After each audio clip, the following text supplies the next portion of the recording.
Chicka chicka booty. Alright, well, what we got here is a bunch of carnage. And so this came off of Chuck's new boat. Got it all the way to the driveway. And he has hydraulic brakes. And the way it works, it pushes a plunger and then it applies the pad to a caliper. This caliper applies it to the brake, surface. And then what had happened was these two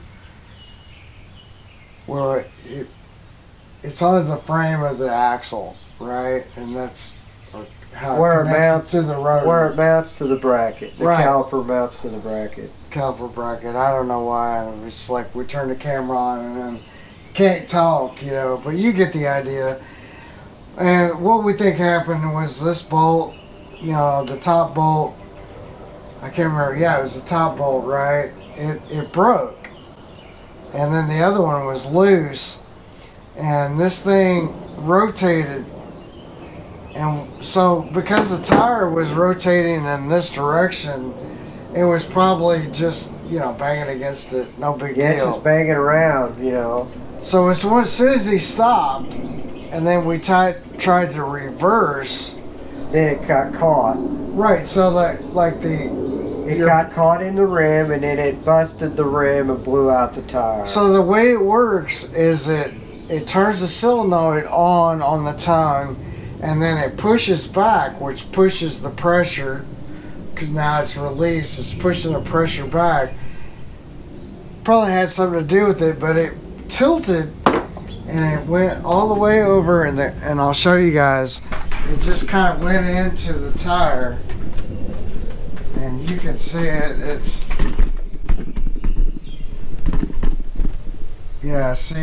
just bam, it broke right there. And you can even see where it kind of went and dug into this deal and popped it. So Chuck's got the reason I think it happened is because there was no Loctite on the bolts. So the bolt just backed out or broke, either or, and once that happened, once the top bolt come out, then the caliper collapsed and got wedged. And as soon as you went in reverse, it plunged a hole in the rim. So it got caught. It had nowhere to go. right. So what we got here is we've got our left and right side caliper. these are the new calipers. And I just pulled out, even though it's red, it's blue. Yeah. Loctite. But just got some Loctite. And we've got a couple of wrenches because these are Torx bits. They've already got blue Loctite on them, but we may kind of mess with that. Definitely gonna put some of that on it. He's already got this set up to get him started. So, and then you got your caliper, and these came from E-Trailer.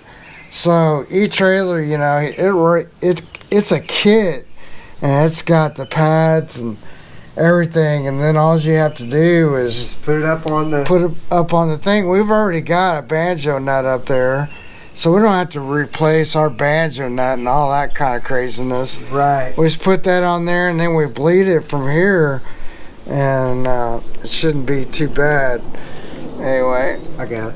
let's set that over there, and then we're just gonna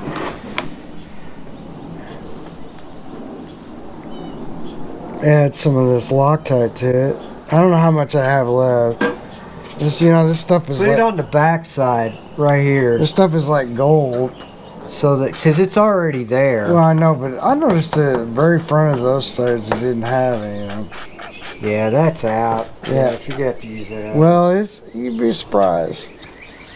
But yeah, I'm about out of this stuff anyway. Yeah, you're gonna have to go to another bottle. We may have to go to the store if you want it, because I don't know if I have any. Maybe in this bottle. So let's shake it up. Yeah, we got some. There's there. some.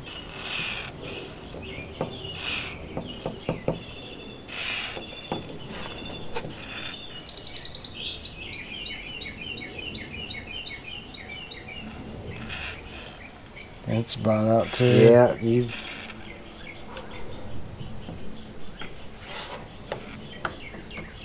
Once you get it flowing, though, it starts flowing. You know. Yeah. This stuff is like liquid gold, and it does work. See, it's doing pretty good now. Yeah, it is, isn't it? Thank you, Lord. All right. It's overkill, but anyway, you get the idea. Yeah, so that bit, I mean, it's not right. It's like a standard, and when you've got a metric thing, you know, you're never going to get the torque on it you need. No. You know, so you're probably going to have to, we're going to have to find a bit. Now, I thought I had a bit, but apparently I don't. The thing to do would, we have to go to, like, Harbor Freight and get them. Because, you know, they've got it standard, and then they've got it metric. Yeah. I'm sure that yours is standard that you got right there, so that's the thing with trailers. Just when you think you got it figured out, like you gotta suddenly go and get something else. Plus, you should clean this all off before you put this on there. I've got things to do that, you know, air ratchet tool or... I ain't worried about all that, dude. Well, yeah, because you don't want it to get stuck against it. It's gotta, not going to get stuck against it. Hey, man, Erico, he puts lubrication. I did. I sprayed that all down. Oh, he puts grease, man. We're at. Alright, well, while you're doing that, I guess I'm going to go and work on Oscar's boat. Hey, he's got this Evinrude Wood 40 he brought over to me, and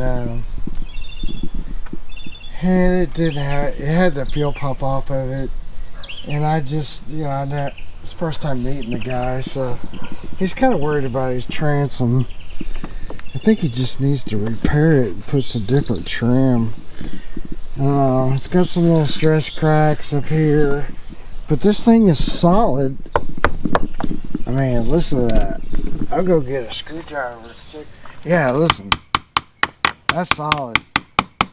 Now that's a little hollower.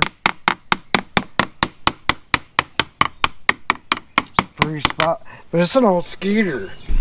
He said 1978 Skeeter. This is your permanent Skeeter hole identification number. Skeeter products. Skeeter Road. One Skeeter Road. Kilgore, Texas. It's pretty cool. And I don't remember what Oscar said, but it's like 1978 motor. And I want to say this is, he wanted to say like a 72, yeah, 72 hole. I can't remember.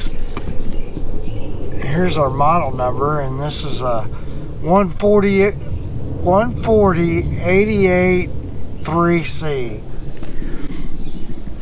Alright, so the deal on this is Oscar brought this over, and he was like, he didn't know. He said he owned this boat for 28 years. Oscar's like, I don't know, he's an older gentleman. 84, I think he told me. And so, since he was coming from Clarksville, I said, well, why don't you just, you got a minute? And because I could figure out if this thing is going to do anything in an hour. I was going to charge him in an hour anyway, right? So we go through it, and I discovered, yeah, it's got compression, it's got spark, you know. He didn't have a fuel pump on it. He had a fuel pump with him, and I have a few of them back in there. So we got that where I replaced the fuel lines, had to take the carburetors off, replace the fuel lines, put it back together, and then we were able to get it fired up and running. So I probably should have filmed it, but it was just like, he was here, I didn't want him to, like, since it was a long distance, he got to go back and forth, so I was, anyway. So what we're at with this is there's no kill switch, and since he's an older gentleman, he wants and you're supposed to have anything like over 50 horsepower. You're supposed to have a kill switch in the state of Tennessee. So we're trying to rig him up a kill switch, and the other thing that we discovered is these lines they're broken. And I told him, I said, you need to replace those lines, you know, because they're stretched or broken, and it's not good.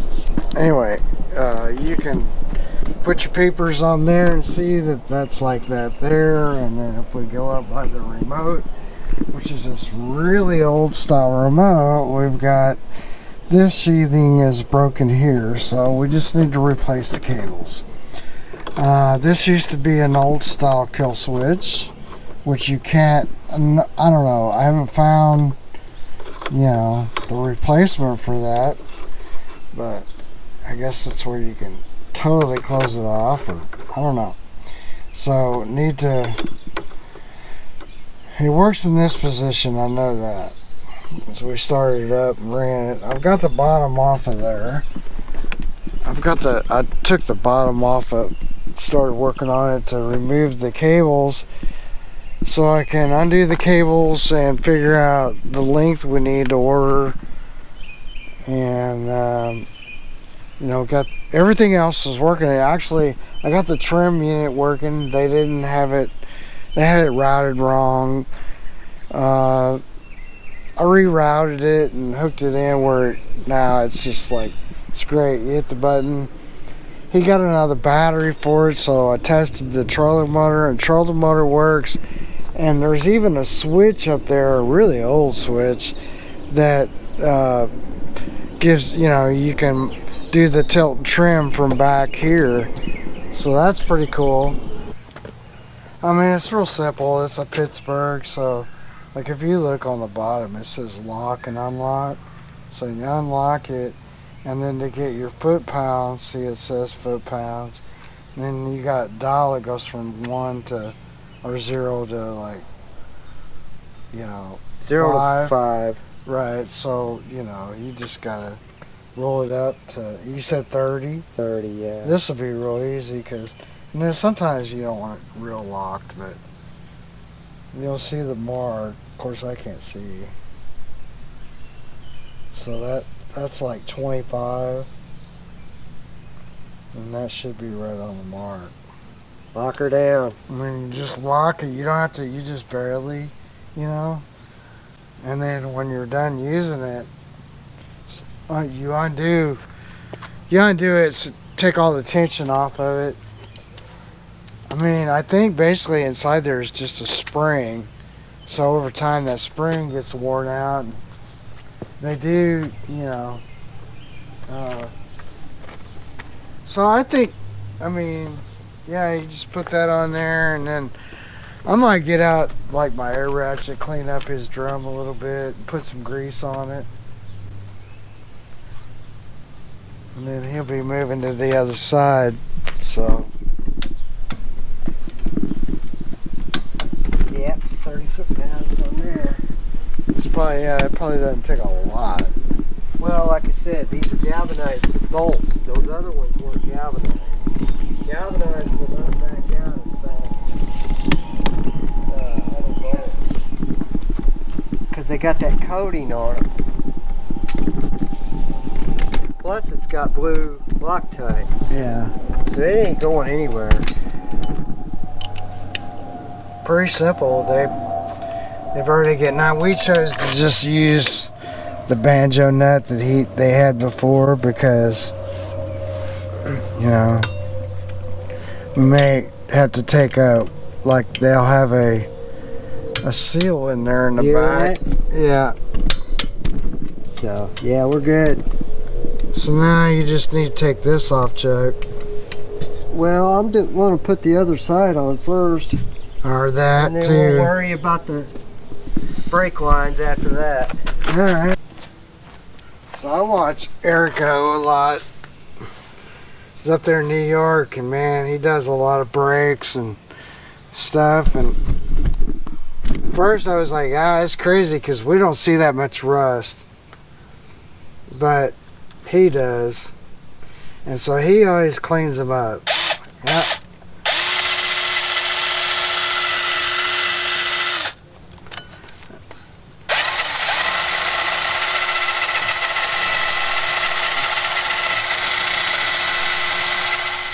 I mean, you gotta think, this thing was submerged in water.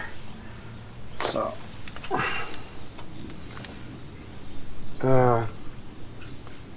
I think before we put that grease on there, take some brake clean and clean that all off real good. How do you like them apples? Oh, I don't know. Be glad when. I mean, really, the rotor's a little rusty there, but they're not bad. No, they're not bad at all. That's why I was saying. Hypercritical, and there was no turned, you know. There was no play. There's a lot of thickness on it, and there's no play. Alright, well, while he's doing that, I'm gonna go see if I can't find. I got the cables off of his book back here. And we'll check he's got the other caliper mounted. So I guess while we're waiting on him and weather to come in on us, clean off this side real good. See, this will even fit in there, but. So I need a 5/8. 5/8 Yeah. wrench. Yeah, and we'll start on that side, remember? Yeah. So we can take out this pad and put it on the other side. Alright. And get some bottles or something to drain the. Yeah, I'll go get a water bottle. You know what? I might have something. Okay. So, real quick, guys, this caliper here is the main caliper.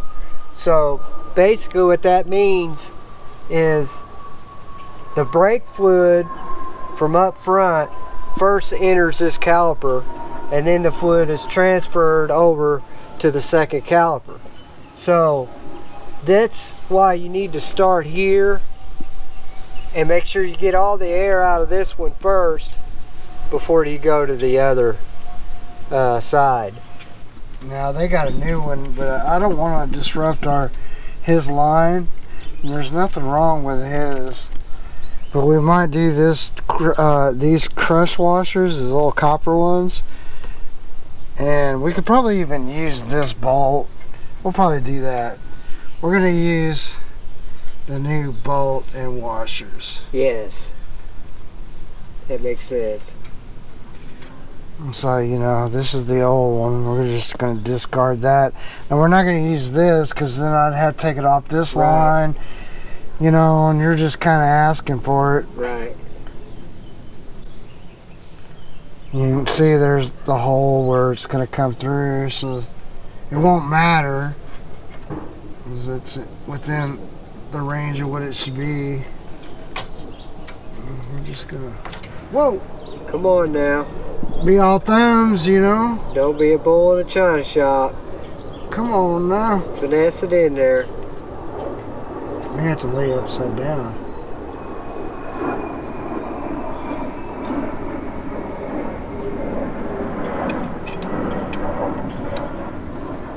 Anyway, yeah, she's on there.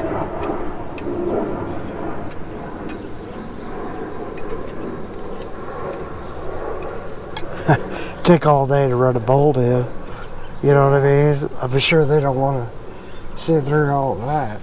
Well, you can fast forward that. And this doesn't have, I don't know, they probably got a torque. Just make sure it's tight. You know, it ain't going to come loose on you. It's got those copper washers, you know? Just give her. But you want them tight.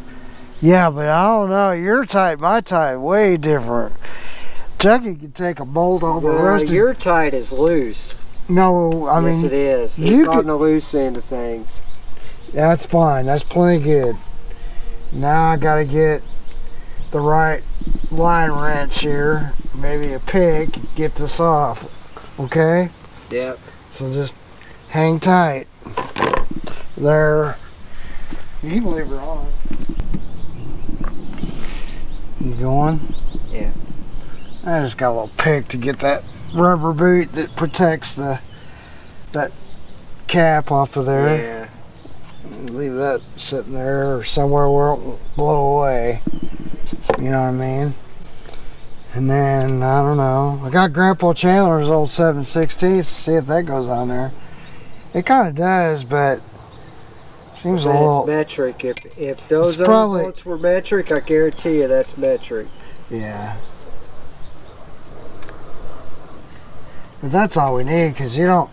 That's the other thing. You don't have to go crazy with them, man. So we just put a little bit of fluid in a bottle, and then we're gonna put this here on the nipple, and then we gotta go to the front of the trailer and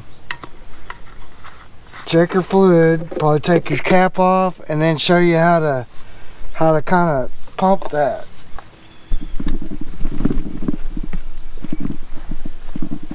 So in front of these, you know, the way they work is they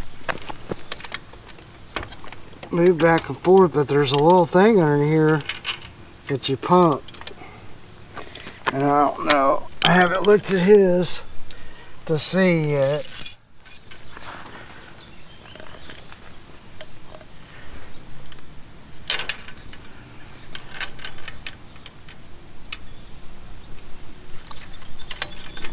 Okay, yeah, it's like a little hole right there. Alright, so I have to get a different screwdriver.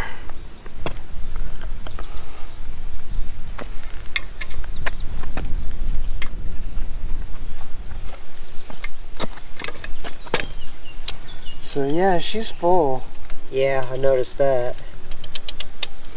I gotta get a different screwdriver there, Chucky. Alright, you may not have to do this. Take your lock off. But there's a little hole on the bottom here. There's a way to, you know, there's a place for your screwdriver. Right. That's what I was looking for. I've been so long since I did it. There's a hole right here. Oh, there it is. There it is. Is it moving it? Yeah, it's moving it. All right, here, you pump it, and then Let me see it. He's gonna pump it. There's a little hole there. And then I'm gonna come back here, and we're gonna look and see if we get any fluid. I don't know. What hole are you talking about? Well, it's just a little plunger. Okay, so now pump it. I'm gonna top it off again. Just like bleeding brakes on your car, you know. Ready? Yeah, just pump it. All right, now hold it in. Okay. The side now, because I see it coming out that side. To get the air out of these lines, you're gonna have to have this one connected. So, otherwise it's gonna do what it's doing here. It's just leaking. So, let's take this old banjo bolt out. You can come over here, Chuck, if you want. Now we're gonna have to fix. You don't have to bend it here. Let me do it. You see how underneath the trailer? I saw that. It's fine. No, you don't have to pull that loop out of it. That loop is there for by design. I know, but we bent it, Jeff. That's what I'm saying. It's not original anymore. Oh, of course it's not. See, it's supposed to go up like this.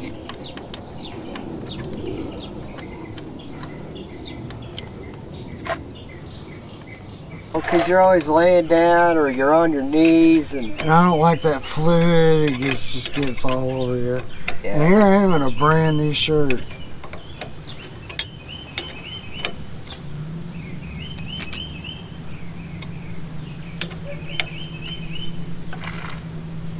That's fine. Alright. Now, just hang tight. Man, it hurts my knees. Now that you got it float over there, you got to do the bottle over here then? Or? Well, what we'll do first is I'm gonna crack this, okay? I just pulled up with a boat. Okay. I'm gonna crack this. Yeah. And then I'm gonna have to deal with him first. Alright. Alright, so we got the other banjo nut on. And what I'm gonna do is have Chuck pump it. And then, yeah, I've got this one. This one's cracked. The other side I got it cracked open too as well.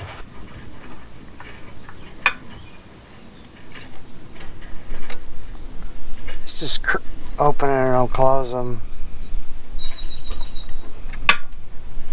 How we doing? Not yet. It's not coming yet? Nah. Push it in and hold it. Okay. Dang it. Alright, now do it again. Pump it.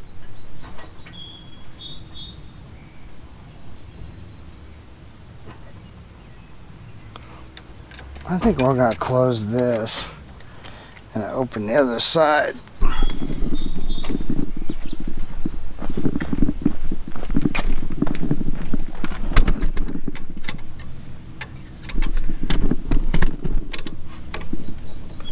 Alright, keep pumping. Hold on.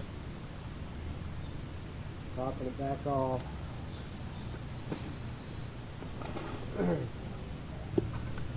Alright, ready? Yeah.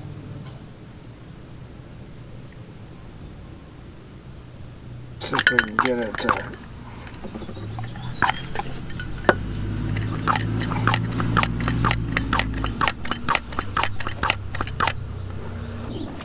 you can tell I don't know what I'm doing. That should have came out. Unless we got some blockage in the line. But we saw fluid coming the other side. Okay, do it again. Okay.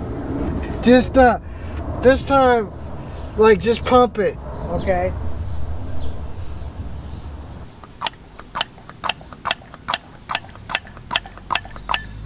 Oh, there we go. Pump it.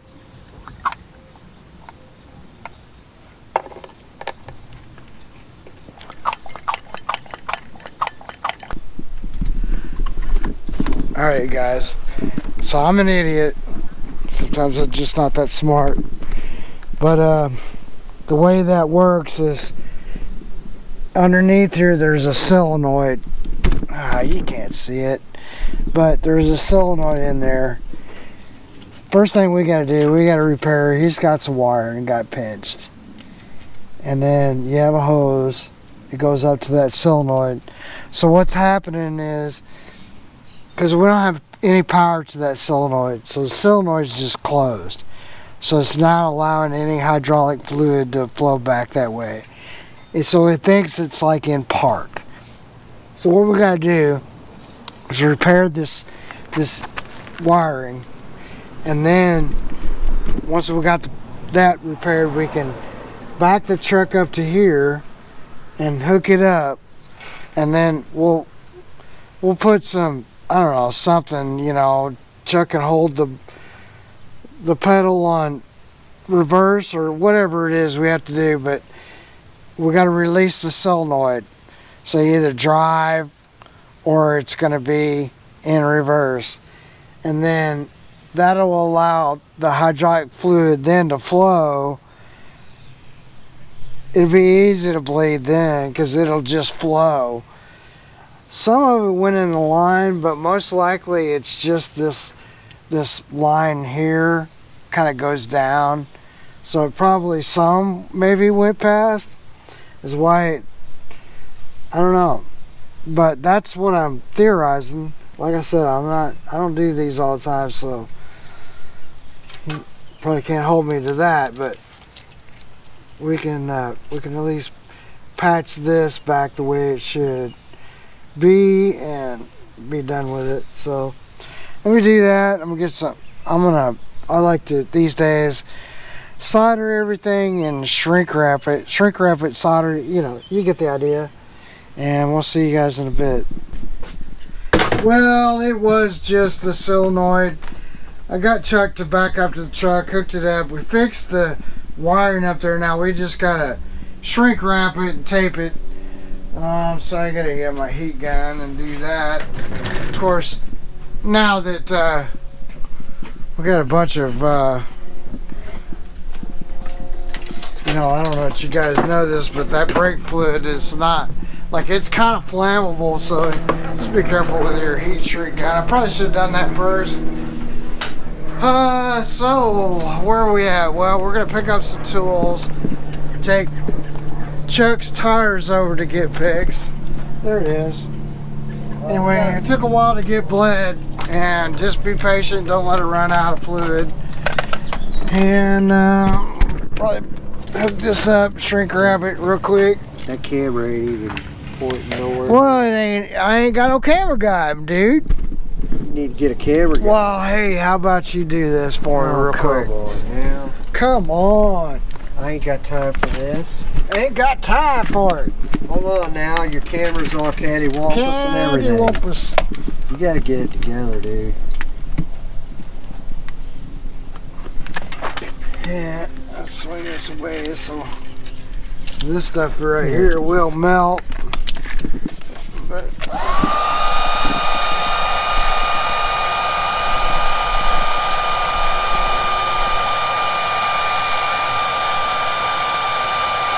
cattywampus, cattywampus. I like shrink wrap and actually solder, man. All those waterproof connectors, man, they all fail. There's butt connectors. Yeah, I mean, it's easy and it's fast, but they fail. And then, you know, you're like having to do it all over again. So, I don't know, I'm gonna do it one time and be done with it. Don't let it fail, you know. Anyway, I guess before we wrap this all up, I wanted to kind of make sure that our lights do work. I guess that would be a good thing to do. Shove it back down in this stuff.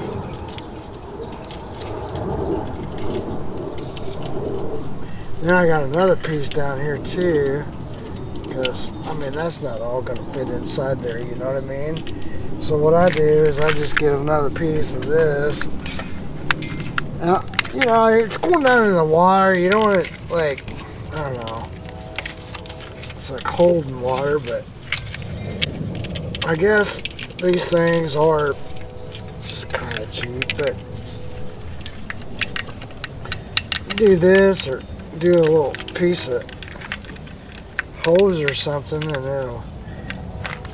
then keep this area from rubbing, because when you're opening it, closing it, slowly rubs on that piece of metal there. Literally, this won't come off now. Pretty confident on my repair. Alright, so I'm sorry I didn't really show the bleed in that process, but back up your truck, hook it up, put it in reverse or drive so the plunger is open, the solenoid's open, and then just keep, either pump it or use my bleeder valve, whatever works for you, but you gotta get all the air out. It seems crazy, it's a long ways. Keep putting it in a reservoir, pump it, keep adding. Anyway, until you get it done, you get it all bled out, and then we'll see you next time, I guess, or when we see you.